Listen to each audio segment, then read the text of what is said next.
దేశంలో అనేక రాజకీయ పార్టీలు ఉన్నాయి. కానీ మహానాడుల వేలాది మంది ప్రతినిధులతో మంచి చెడులు, విధానాలు, ఆలోచనలు చర్చించుకునే ఏకైక పార్టీ తెలుగుదేశం.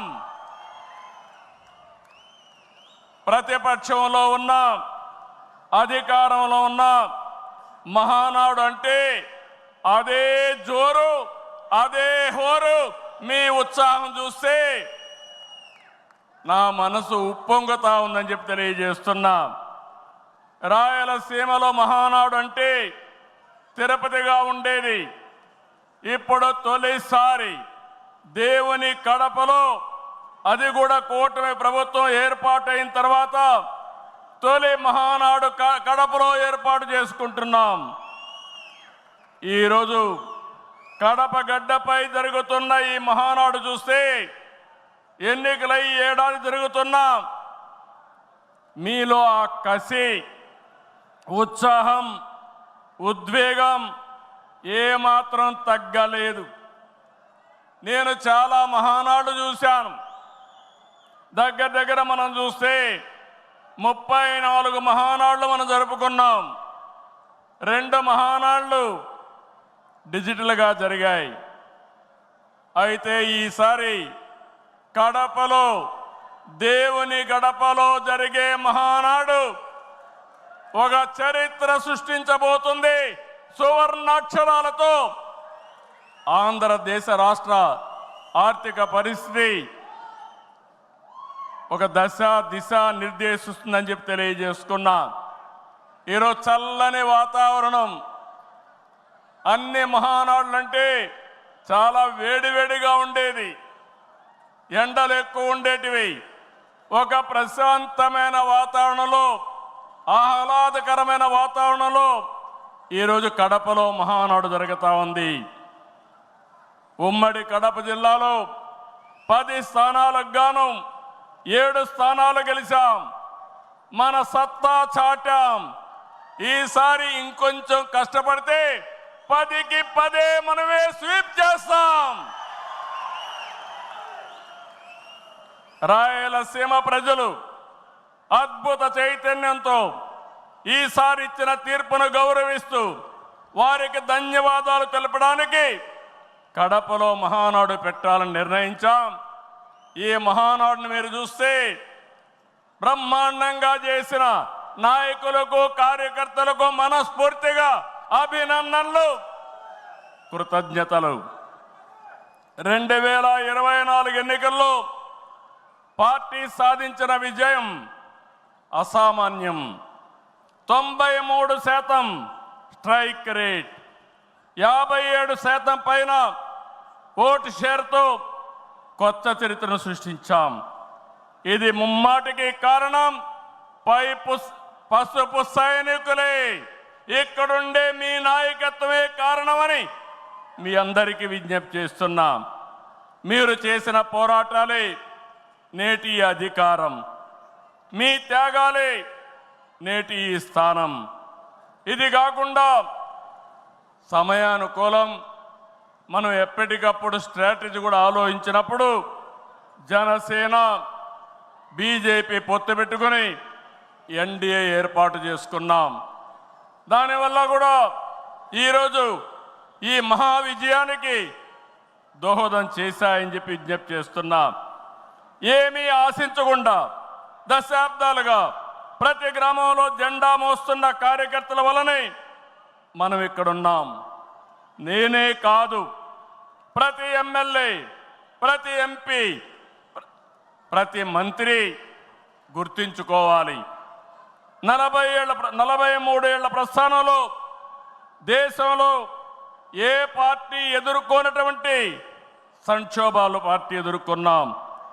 అయితే పార్టీ పని అయిపోయిందని మాట్లాడిన వాళ్ళు వాళ్ళ పని అయిపోయింది తప్ప పార్టీ మాత్రం ఎప్పుడు ఎక్కడ తిరిగి చూడలేదు.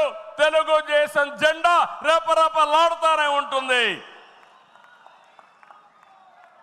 నాటి ఎన్టీఆర్ చేయి తిన్న రథం, నేను చేస్తున్న చేసిన వస్తున్న మీకోసం పాదయాత్ర, ఎన్నికల ముందు లోకేష్ చేసిన యువగళం వరకు కార్యకర్తల్లో అదే పోరాట స్ఫూర్తి.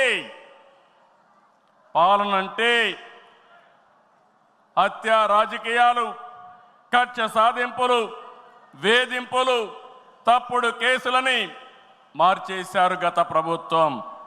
విధ్వంస పాలనతో రాష్ట్రాన్ని సర్వనాశనం చేశారు. దీన్ని ప్రశ్నించిన తెలుగుదేశం కార్యకర్తల్ని, నాయకుల్ని ప్రాణాలు తీశారు, వేటాడారు, వెంటాడారు, అక్రమ కేసులు పెట్టి అరెస్టులు చేశారు. కానీ ఒక్క వ్యక్తి కూడా ఎత్తిన జెండా దించకుండా పోరాటం చేసిన మిమ్మల్ని మనస్ఫూర్తిగా అభినందిస్తున్నా. ప్రశ్నించే వారి గొంతు నొక్కడానికి గ్రామస్థాయి నేతల గొంతులు కోశారు. మన పసుపు సింహం, మన చంద్రయ్య పీకగోస్తుంటే కూడా జై తెలుగుదేశం అని ప్రాణం వదిలిపెట్టాడు. అది మనందరికీ స్ఫూర్తి. ఆ స్ఫూర్తే ఈ పార్టీని నడిపిస్తుందని చెప్పి కూడా నేను మీకు తెలియజేస్తున్నా. ఇది ఒక్క ఉదాహరణ మాత్రమే. ఇలాంటి చాలా మంది కార్యకర్తలు ప్రాణ త్యాగాలు చేశారు. ఆశయ సాధన కోసం రాజీ లేని పోరాటాలు చేశారు. వారి స్ఫూర్తి తెలుగుదేశంలో శాశ్వతంగా ఉంటుందని చెప్పి కూడా నేను మీకు తెలియజేస్తున్నా. ఎత్తిన జెండా దించని కార్యకర్తల పోరాటాలు, త్యాగాల వల్లనే కూటమి ప్రభుత్వం అధికారంలోకి వచ్చింది. మీ త్యాగాలకు మహానాడు వేదికగా శిరస్సు వంచి మీకు పాదాభివందనం చేస్తున్నాను. ఇక్కడుండే కార్యకర్తలే కాకుండా రాష్ట్రం మొత్తం కూడా ఇదే పోరాటం చేశారు. మీ త్యాగాలు వృధా కానివ్వం. కార్యకర్తల కష్టానికి గౌరవం, గుర్తింపు ఇస్తాం, సంక్షేమం చూపిస్తాం. ఈ రాష్ట్రాన్ని దశ దిశ మార్చే కార్యక్రమాలకు శ్రీకారం చుడతాం. దేశంలో అనేక పార్టీలు ఉన్నాయి, కానీ ప్రజల జీవితాల్లో ఇంతగా ప్రభావితం చేసిన ఏకైక పార్టీ ఉందంటే అది ఒకే ఒక పార్టీ, తెలుగుదేశం పార్టీ. తెలుగు జాతి సంక్షేమం, అభివృద్ధి మాత్రమే అజెండాగా 43 ఏళ్ల టీడీపీ ప్రస్థానం సాగుతుంది. అటు తెలంగాణ నుంచి ఇటు ఉత్తరాంధ్ర వరకు అభివృద్ధి అంటే తెలుగుదేశం పార్టీ ఆవిర్భావానికి ముందు తర్వాతను చూడాల్సిన అవసరం ఉంది. ఇది చరిత్ర చెప్పిన వాస్తవం. సంక్షేమం, సంస్కరణలు, అభివృద్ధి, ప్రతిదానికి టీడీపీనే ఒక ట్రెండ్ సెట్టర్. టీడీపీ పాలనే ఒక బ్రాండ్ అంబాసిడర్. ఒకసారి చరిత్ర మనం చూస్తే పటేల్ పట్వారీ వ్యవస్థ రద్దు నుంచి ఆడబిడ్డల ఆస్తి హక్కు వరకు, బాలికా విద్యకు ప్రోత్సాహం నుంచి ప్రత్యేక మహిళా యూనివర్సిటీ వరకు, లోటు కరెంటు నుంచి మిగులు విద్యుత్ వరకు, ₹2 కిలో బియ్యం నుంచి పక్కా ఇళ్ల వరకు, ₹30 పింఛన్ నుంచి ₹4,000 పింఛన్ వరకు, వంట కష్టాలను దీపం పథకం తప్పించడం నుంచి డాక్రా సంఘాల సాధికారం వరకు, నిరుద్యోగ పరిస్థితుల నుంచి ఐటీ ఉద్యోగాలతో విదేశాలలో సత్తా సాటే వరకు, రాయలసీమ రైతన్నులు సాగునీటి కోసం తల్లడిల్లే పరిస్థితి నుంచి డ్రిప్ సబ్సిడీలతో సిరులు పండించే వరకు, బడుగు బలహీన వర్గాలకు అధికారం చూపిన తొలి పార్టీ తెలుగుదేశం పార్టీ. ఈరోజు బీసీలు ఒకప్పుడైతే అడిగే పరిస్థితి నుంచి శాసించే పరిస్థితికి తెచ్చిన ఏకైక పార్టీ తెలుగుదేశం పార్టీ. ఇలా ఒకటని కాదు, ఒక వర్గం అని కాదు, ఒక ప్రాంతం అని కాదు, ఏ అంశమైనా